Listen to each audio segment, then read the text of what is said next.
Brethren, I am pulling out of Mandeville Canyon, West Ridge Trail.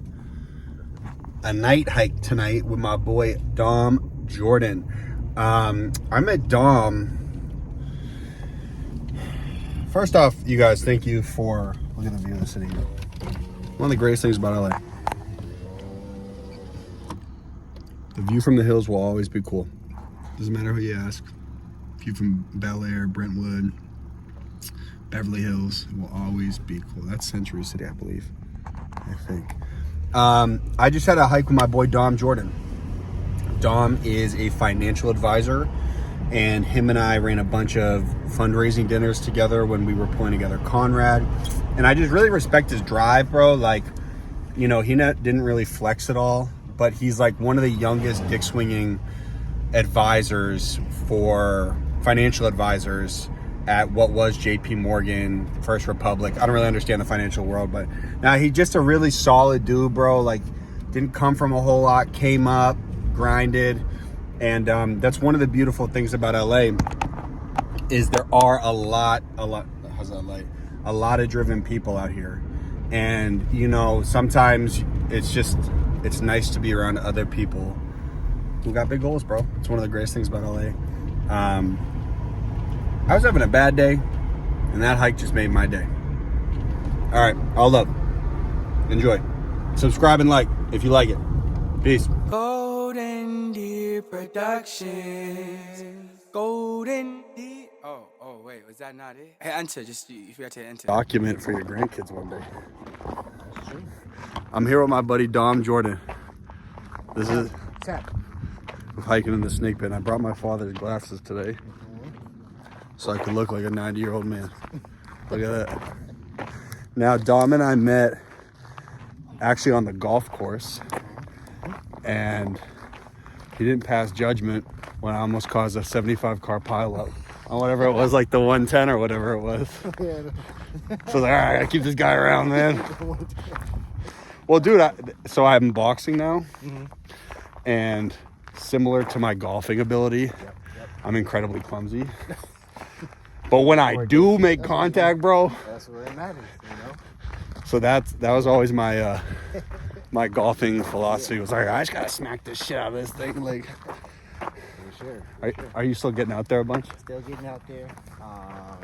You know, working with a coach. He's helping me out. Shout out to Tim. Yeah, man, but still getting out there. Not as much as I really like, but working everything. But probably about once a month.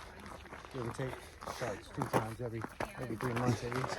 And how much of it is like your actual love for the game as opposed to it just being like a necessary business skill?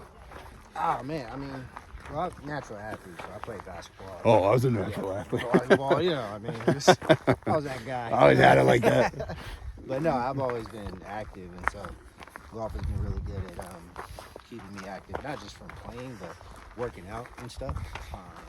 Because there's a little bit more of an intricate movement as you play the sport, techniques, you know, how you swing. What I'm realizing, everybody's swing is unique as well too, right? So you got your Rorys with your power swingers, Tigers, and you got Jim Furyk with your, you know, kind of weird takeaway all the way up, but he always brings it back when you're playing. So, you know, that's the unique thing about golf, I think. Purely unique swing, purely unique game. It's purely uniquely yours. What also serves the patient. Yes. And I feel like that's probably a superpower for you, like given your line of work. Yeah. Like, bro, I've never seen you tweak once.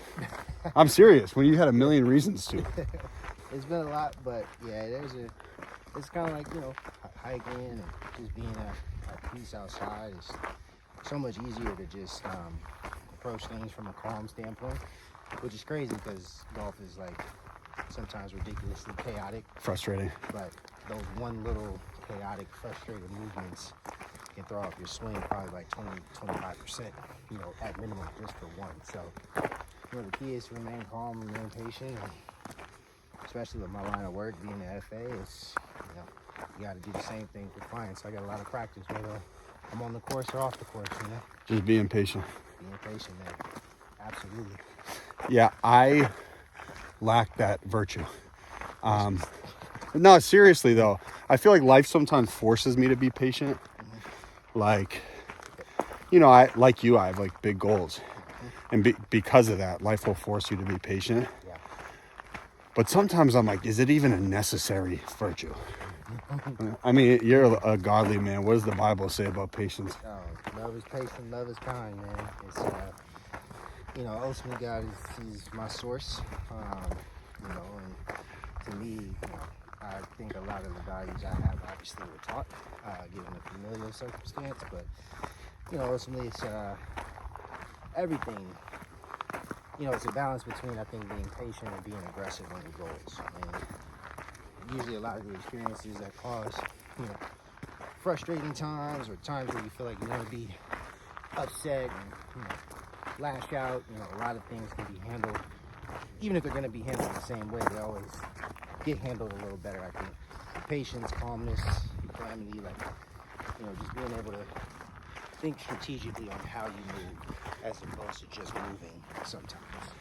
So, yeah. Well, with that being said, like, I think about it all the time. Mind you, I feel like when I got to LA, I became a more spiritual person because I'm on my own out here, as opposed to being back home. I knew I could like crash on my dad's couch if I fucking ran out of dough. Do you like, when you're in your most trying times, how do you rationalize like God's will for you? Aren't you ever like, bro, why the fuck are you doing this to me? You know what I'm saying? All the time. I think about that all the time, but I only want to talk to him when I am going through shit. Yeah. So I'm like, bro, what the fuck? Yeah. Nah, man, listen, I would say one is what I've learned is I always used to think that I had to be super spiritual, lay out and be on my knees and pray and all of those things. What I found in many scriptures, many lessons and teachings, pastors, messages, and going to church like we did today. Just the fact that you're having conversation is step one, right? No matter how aggressive you approach it, sometimes, I cuss God out, and that's just... How recently? Today. Oh, really? Today, but it's... What do you say back? He didn't, You waiting for it? Yeah, I'm still waiting. I was going to tear his ACL on the hike. Right, but, what I found joy in is knowing that, I'm not turning to anything else. You know what I mean? Like, I'm keeping him as the source. And when I was younger, I definitely, was super aggressive. And, given circumstances, I was like, fuck you, blah, blah, blah, and all that. And fuck you to God. Or yeah, fuck it was you bold. and It was God. bold. Yeah, it was real bold. But, I think from the mature standpoint of being older now, you understand. He understands obviously why he was frustrated, but he can also pinpoint your path. And so, in my opinion, he'll drop certain things, place certain people in your life to get you to understand kind of how he can reshape your thinking and reshape your experiences. But for the most part, it's just having that conversation is step one. And then step two, it's really reading through the scriptures on times where Jesus had to be patient or be still and trust God. And I was actually having a conversation with one of my buddies over dinner one day. We were talking about that moment when the water was very, chaotic. Jesus was on the boat. Turbulent. You name whatever experience that'll relate to in your life, but they ran to him very chaotically, banging on the door while he was asleep. And Was he on a boat? yeah, they were on a boat. Okay, got it. I don't want to misquote on camera, Okay. but I know it's within the Gospels. But it was just Jesus' calm voice that was, basically saying, "Be still, know that I'm God." Blah blah blah. And I think at that point, a lot of the experiences that we all have in life can relate to where we're either knocking or we're dealing with a turbulent time that, we need to run to him for. And the best part is he knows, right? He knows when that's going to happen, and he knows at what point that'll happen, or at what point you possibly should run. And, he'll guide you that way. So, Have you ever had a time where like you've really questioned your faith, where you're like, bro, there's too much fucked up shit going on here. Why the fuck should I believe in this? I wouldn't say why I shouldn't believe. It was just the questioning of why it became so much heavier. Got it. Right. I mean, Hi there. and so for me, it's never a matter of disconnecting my belief. That's the one thing I say I would always stand firm on, is making sure that my faith was the bedrock of who I am. But there's been some days where it's been like, I don't want to be on your strongest soldier list no more. I don't need to be tested. But again, having that same conversation with a buddy, shout out to David Price, future pastor probably. So he put a bug in my ear. He's like, why are you looking at it as an attack on you as opposed to God's trust? Yep. Right? So I think about the stories of Job, and basically Job was battle tested by the devil in every way possible. God just said you can't kill him or his family, right? And so for me, I started looking at attacks as testaments of God trusting me in tough times to be able to tell the message. Okay. Right, to others that might be going through not the same thing, but just something, as well. What's so interesting is like, I think the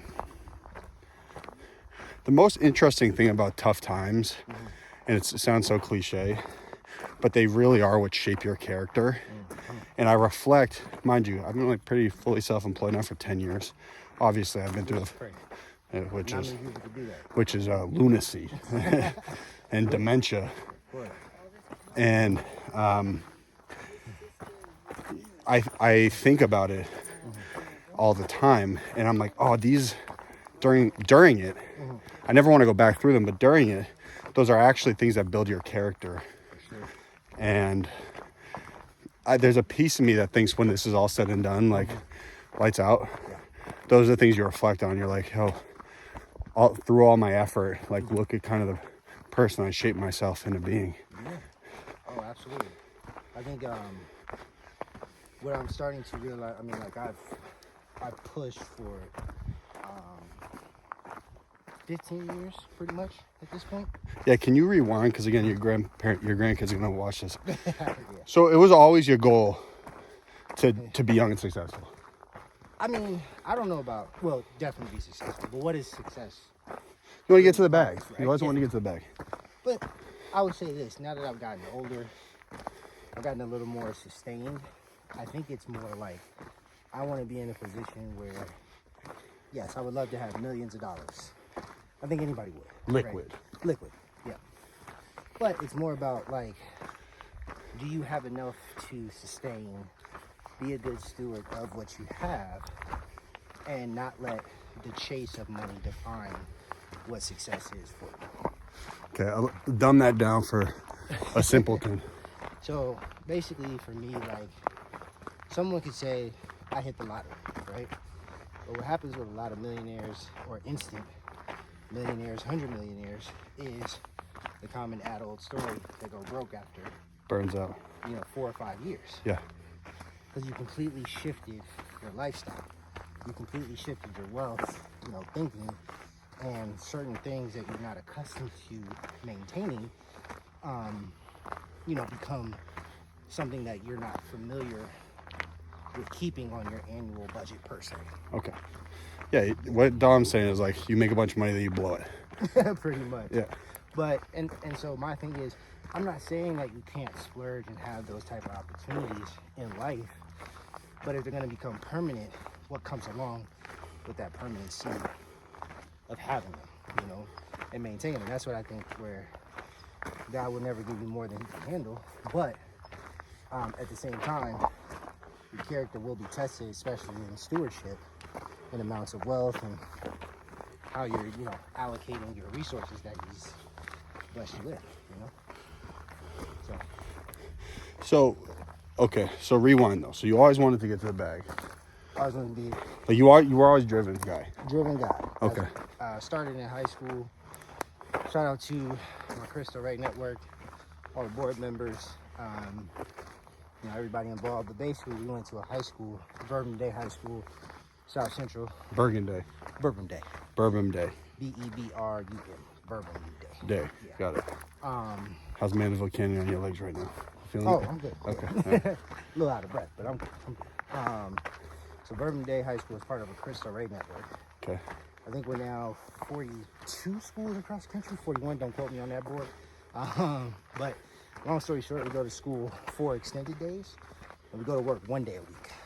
Oh, so it's like an co-op type program. Exactly, an internship program. So we leave high school with education, Experience. corporal work study, and sports experience if you choose to. Cool. Smart. Yeah. So my first job was at Merrill Lynch back in the day, and I was there for 4 years.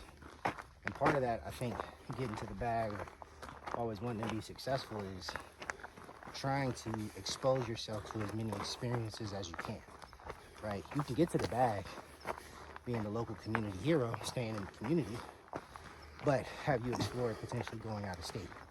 Have you gone across the country? Have you gone overseas? Because getting to the bag was completely different, across the board.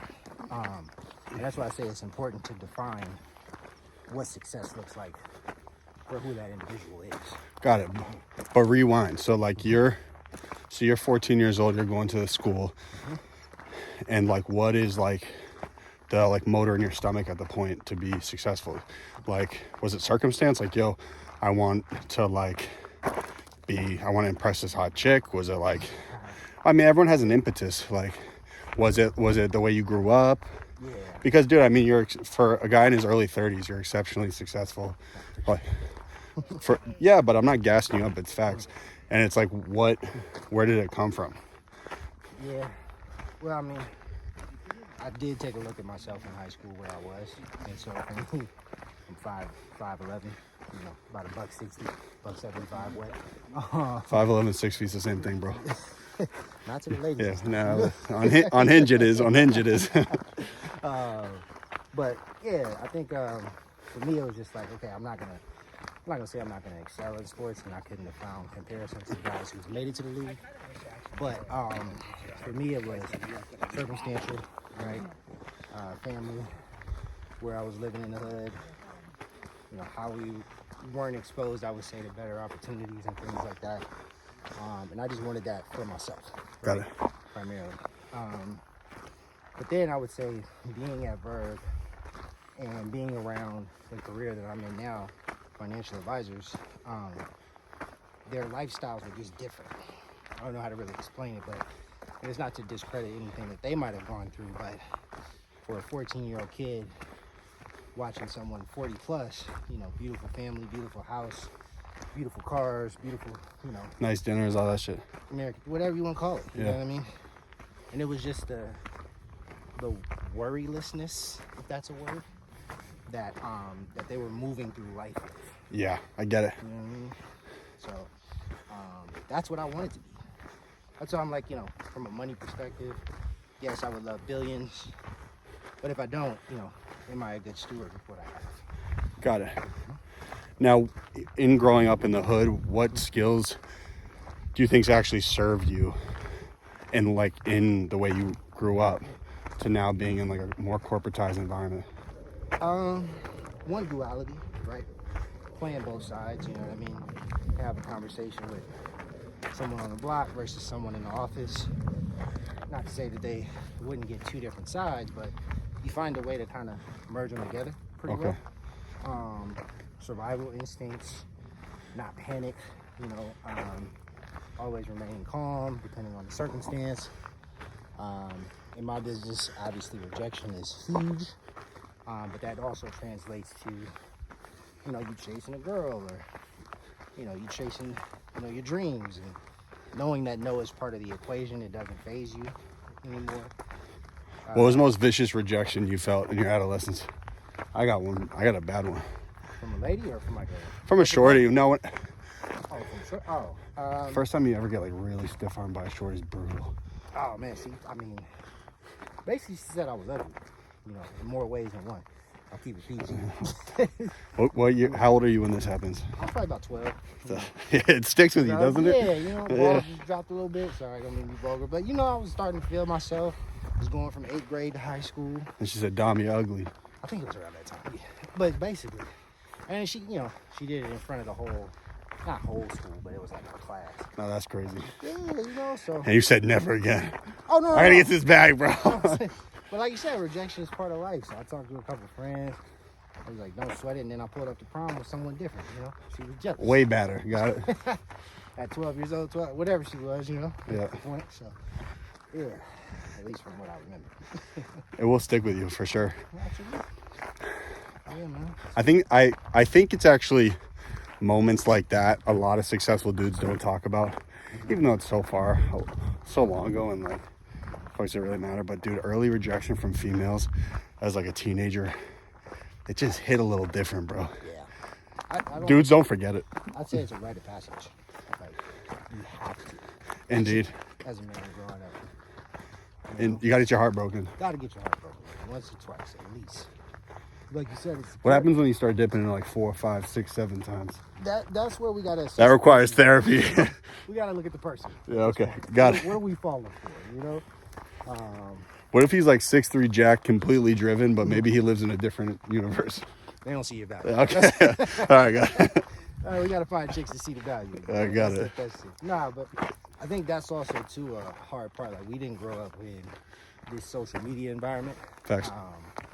And I feel like there's this guy, I can't quote his name, but he does these videos where he talks real fast, but he's very articulate on the fact that he said, like, back in the day, people used to compete with one Joe on the block.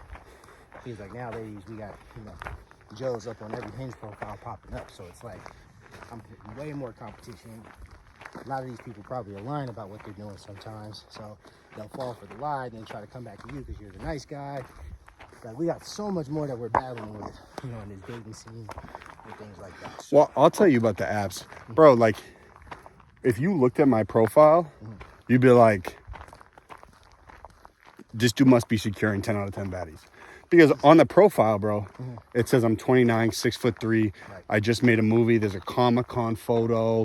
I'm jacked, not to like boost my own ego. But bro, I still deal with the flakes and the ghosts. Yeah.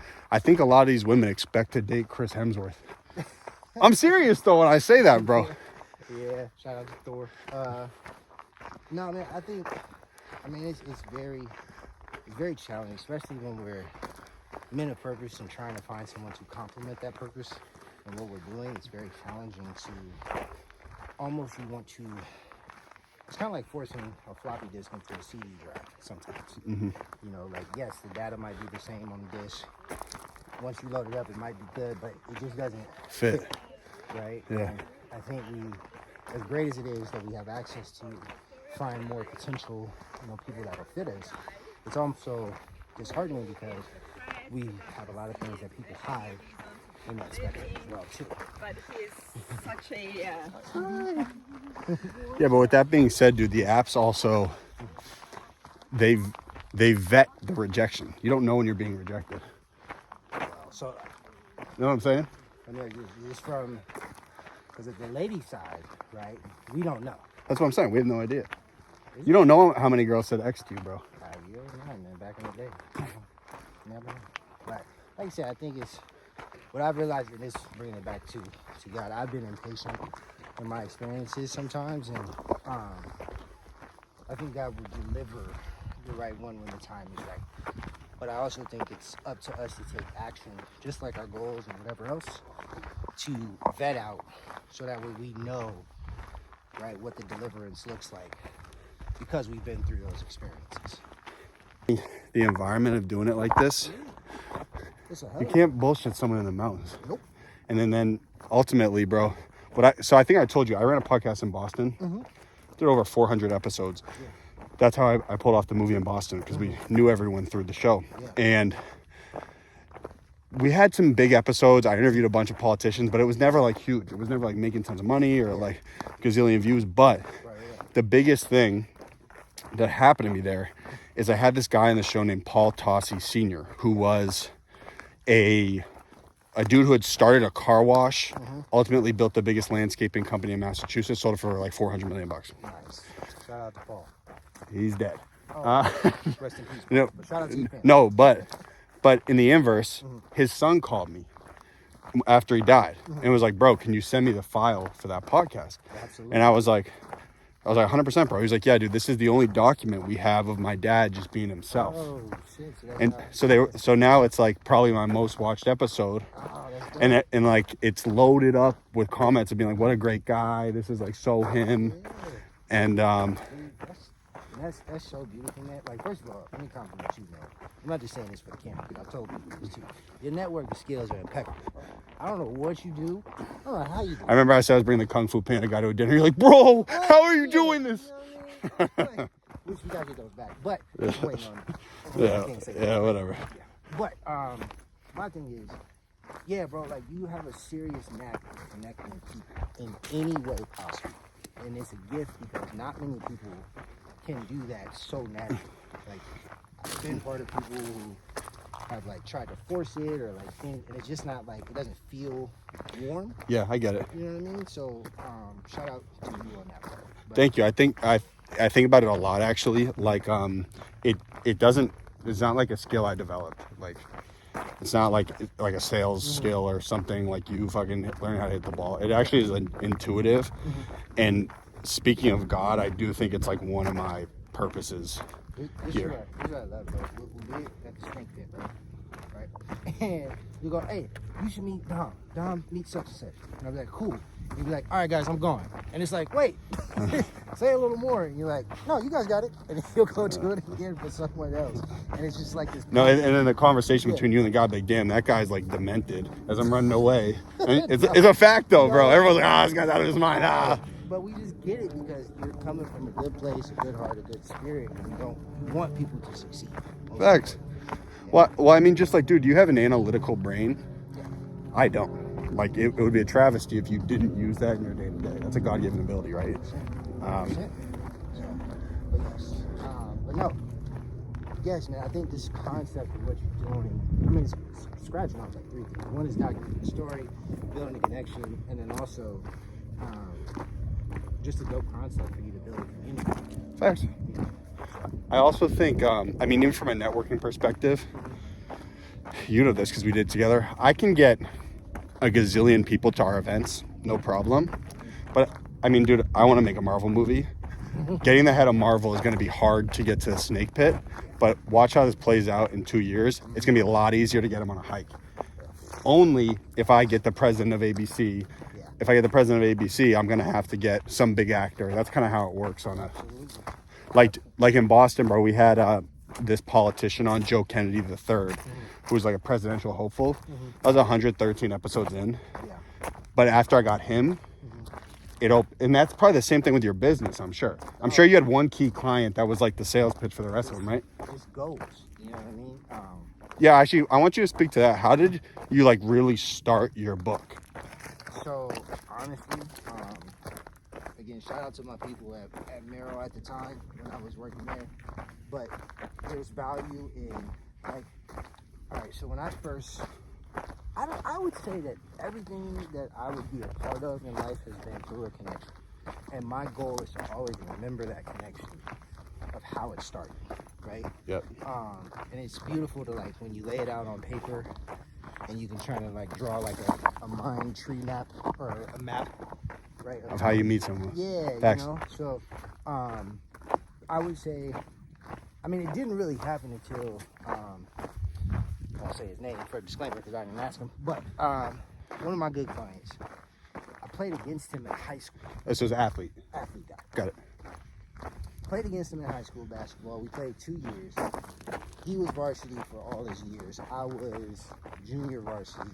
But the 1 year that we merged and played, or 2 years, the second year, well, let me step back. The first year we played, I dunked on him. I'm going to just throw that out there. No bullshit. Holy shit. I was crossing him up. I know you're up like that.